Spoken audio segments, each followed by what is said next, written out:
everyone, it's Renee with Delaney Jane Cards. Welcome back to my channel. Today is day 2 in my GIU week, Growing in Unity. It's something that Unity Stamps does. I'm not sure if they really have a design team, but they do this every week. Somebody is honored with making projects for Unity, and there's also a giveaway. So if you're watching this, make sure you leave a comment below. I believe it's just for the contiguous United States. It might be for all. I'm not sure. But just leave a comment below. At the end of the week, I will draw a name, or I'll have the random picker draw a name, and you could win, I think it's $20 in stamps from Unity. So it's totally worth typing a comment below. Make sure you like and subscribe and all that stuff too for me. So I am using 2 stamp sets from Unity. One is called Boop the Snoot, and it's a newer stamp set. It's got this adorable dog and some really cute sentiments. The other is an Itty Bitty, which I really enjoy using in these kind of projects where it's the Unity, like growing in Unity week, because they're inexpensive and you can make some really good cards with them. But the Itty Bitty I'm using here is called Wet Nose. And then I pulled out a paper pad from Hobby Lobby. It's old. And it is a circus themed paper pad. And I know that the dog isn't a circus animal, but I really liked the pattern and the colors. I thought it would play really nicely with this little dog, which I believe this dog looks like a golden retriever. Life's a party and I'm the guest of honor. So here I am just stamping this cute little image with my ink on 3 blackout ink. I like this ink because no matter what medium I'm using, it's usually pretty fine. It works well. So I'm stamping this on some Neenah, what is that, 80-pound paper. That's the stuff I always color with. I love it. And I haven't Copic colored in a while, so I didn't even practice. We just went for it, and I found dry markers out, and yeah, I need to make more cards on a regular basis because I really love it. Here I'm using my Tim Holtz platform thing. I don't even remember what it's called. But if you ever have trouble with pressure and you're using rubber stamps like this, you can just press the handle together and it applies quite a bit of pressure. I'll show you here on this one too.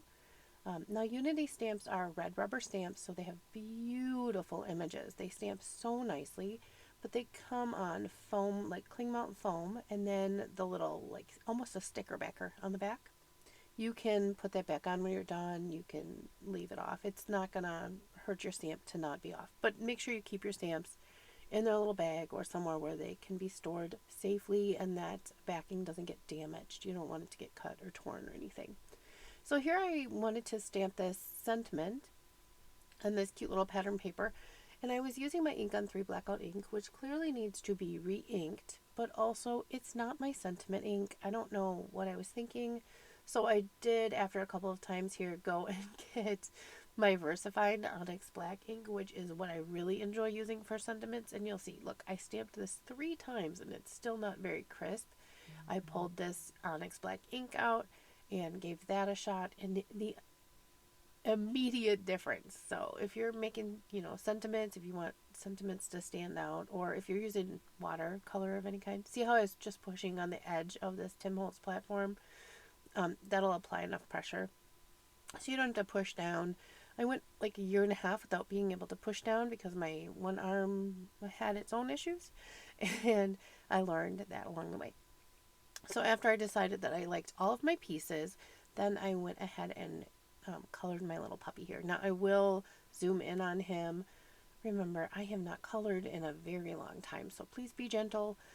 So I really did go in and map out my shadows first, and this E40 that I was using was way dry. He needs to be refilled before he goes back in the Copic storage. So I pulled out the next one, which was E41, and just kind of reinforced those shadows just so I would get a really good idea of where I wanted those colors to be. And then I decided to zoom in because, well, let's all pay attention and be able to see what we're doing. So I went with the E30 family really for the color of this dog, and those were the E40s that I mapped out the colors or the shadows with. They're so pale that it really didn't matter what color they were. It was just to map them out so that I would see where they're going to be and get a good idea. And then you can color right over that. It's not like it's noticeable in the end. So I did that E34, and then I'm blending this out with the E31. And I'm not being really detailed with this. The way he is drawn is kind of sketchy and loose. So I think it allows for me to color him kind of sketchy and loose. So he's not going to be perfectly blended. I didn't give him any like fur texture or anything. I just colored him. Like I said, it's been a minute since I used my Copics. So I was just filling him in. I didn't even use any fancy like underpainting kind of technique for shadows or anything. I just made him this soft brown color. I probably could have stopped right where he's at because he's really cute, but I kept going. I didn't want any white. The papers that I chose don't have any actual white in them. They're very vintage looking and more like sepia toned or cream kind of base. So I didn't want him to have any white because I thought that would be kind of off-putting. Now later on you'll see that there ends up being white around him, but my thought when I was coloring him was no white. I wanted his highlights in to be just kind of like he's a blonde puppy. And I kind of modeled him after our neighbor's dog. They had a beautiful golden retriever, and she was our friend. They don't live there anymore, and we miss her, so I thought I would color her up. So I trimmed this out, and then I seen how much white was on. I just fast trimmed this little dog out. I wanted to see if this is gonna work for me. This is kind of the layout that I'm gonna go for. And I decided that I wanted to trim it up just a little bit more. You can see there that there's less white around the edges. And then because of the sentiment I used, I wanted to make sure that this little pup's nose clearly looked wet. Because, you know, if happiness starts with a wet nose and ends with a tail, you gotta have a wet nose. So I used a Sakura black glaze pen here to fill in the nose. I made sure I left all those little highlight marks that are drawn in by the illustrator and left in the stamp so that these stamps are very easy to use. So I went ahead and colored this puppy's nose. And glaze pens are kind of cool. They leave a raised finish and they're glossy. So they add just a little bit of extra detail to this very flat card. This card is very flat, but you can see the little gloss. And then I decided that this little paper, my idea was that it was like a little newspaper, you know, like a little newsprint, but it's got all that circus themed print on it, and that's not really what I wanted. We aren't at the circus, but I really liked the colors and the tones, so I decided to pull this kind of busy paper out of the pattern pack and use it. So in order to mute that more circus themed background, I just used some distress ink or distress oxide to blend it on. And if you know anything about Delaney Jane cards, you know that I used to collab often with Rise and Procrastinate, and Amanda that owned Rise and Procrastinate is very much an ink blender. She loves that, so I decided to incorporate that into my card. She's my go-to person when it comes to card making, and I wanted to honor her just a little bit. So I also used just the ink that was left on my brush here to kind of dull down the edges of this cream colored cardstock so that it would blend a little bit better with the pattern paper that I'm using. And I think that worked well. And then here I'm going to lay everything out again because, I don't know, I do this often. Do you lay everything out over and over again just to see if you like it? I did. I do. In this process, I realized that I wanted to kind of add a little bit more of that ink blending, distress, vintagey look to this piece of paper. Now the paper is true to size. I didn't cut it at all. It comes out of that paper pack. I think it's 4.5 by 6. I will end up making a 5 by 7 card with this, but in order to blend this with everything else and make it look a little bit more copacetic, I ink blended on here, and then I also ink blended a few more spots that so that it wasn't so just around the edges, so it wasn't so even around the edges. Yeah, just to add a little bit more interest, I guess.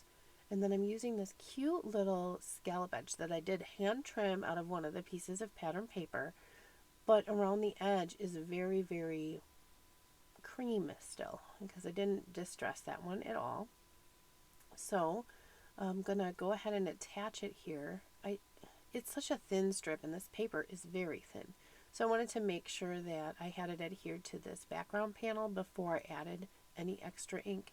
It just keeps me from getting those creases, you know, when you're trying to ink blend and something gets folded and then pretty soon you have this like really hard ink blended line on it. I didn't want that. So I again just used the ink that was already on the blending brush and just dulled down that little bit of a very, very pale cream edge. And I think that helped to blend everything together just a little bit better. Now the only white on this card is the little bit of white that's around the puppy, but it does help that little puppy stand out quite a bit. And here I tried to see, oh, can I do it sideways? Will it work? And I absolutely preferred it vertical. I don't know, what's your opinion on it? And then I decided, well, I like it enough. Let's stick it down.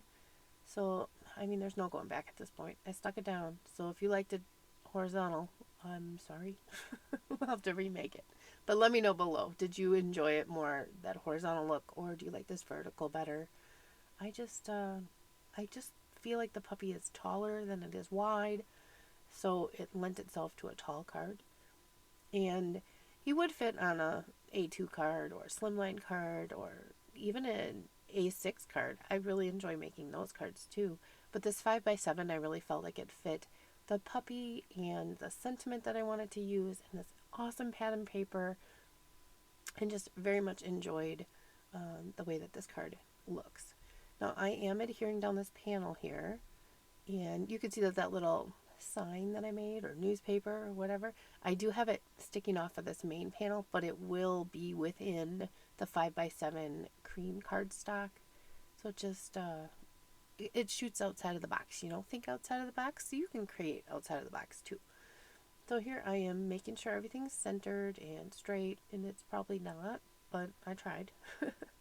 And then there are some other little sentiments and little stamps in this stamp set. And now that I have successfully attached all those things, I removed the stamps I still had in my platform here, just in case I need to restamp them.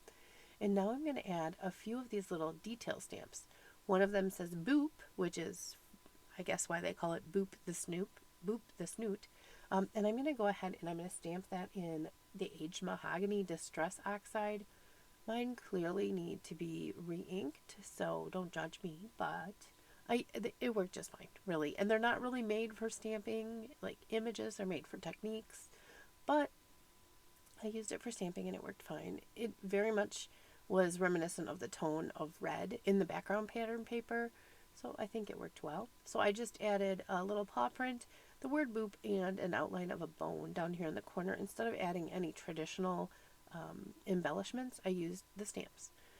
And then I wanted to stamp this very adorable sentiment on the inside of my card, but I'm using a 5x7 card. In order to line that up, I actually turned everything upside down, and then I'm folding my card back closed. And I have this grid line on my platform here, and I'm stamping it to see if I have it straight. That's one of the things that may be a drawback from Unity stamps, is that they're rubber stamps and you can't see through them. But one of the benefits is that they're rubber stamps and they stamp phenomenally well. And Unity has such an incredible line of stamps. If you've ever gone on their site and taken a look at their stamps, it's astronomical how many styles and different types and different themes, and Unity is a very good place to shop for something unique. Now I stamped this on the inside. Now you can see that it's upside down, and I'm using that sentiment ink, that VersaFine Onyx Black ink here, to make sure I get a nice crisp clean image, and I did. And now I'm going to add that puppy back and the word Boop and a little paw print right here next to the sentiment, which says pause a moment to enjoy the little things today. which I thought was so cute. Like, what a neat sentiment. I just love that stamp set, and I really do enjoy I enjoy mixing and matching, but these two stamps went together so nice. So I am stamping this puppy and the additional little boop and the paw print in Distress Oxide. I think it's the ground espresso to get the nice deep color. And that kept